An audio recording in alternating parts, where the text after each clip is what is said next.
Good morning, everyone. This is John Quagliariello with the National Weather Service. Just wanted to provide a quick update here on the developing winter weather situation.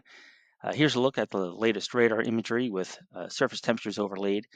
And what we could see here now is that a band of sleet and potentially some snow has developed across much of the central Savannah River area and beginning to work its way now into the southern Midlands.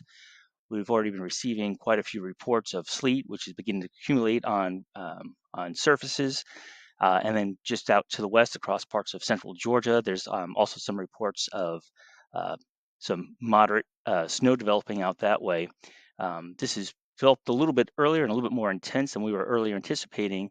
And with that, we could start seeing some impacts developing here across much of the central Savannah River area and the Midlands of South Carolina through the mid to late morning hours.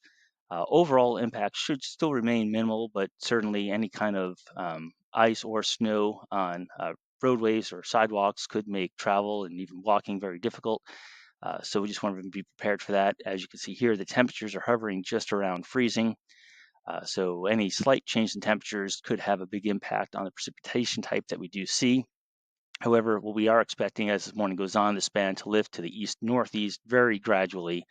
There could even maybe potentially be a little bit of a break late this morning into early this afternoon before the next round of precipitation moves in and brings us the greater threat for freezing rain that we've been calling for. So, just taking a look at the current headlines that are in effect, we still have winter storm warnings in effect for pretty much the upper part of the central Savannah River area and the western and northern Midlands, with winter weather advisories in effect for the remainder of the central Savannah River area and the central and eastern Midlands for accumulations. When we take a look at the forecast ice amounts for today, we're still calling for over a quarter inch in that warning area, probably a quarter to about a third of an inch of ice accumulation there, with the rest of the area potentially seeing a few hundredths to maybe up to 1 or 2 tenths of an inch of ice accumulation. Again, most of that ice accumulation should be occurring later this afternoon, especially this evening, maybe even into the early overnight hours before the winter threat diminishes.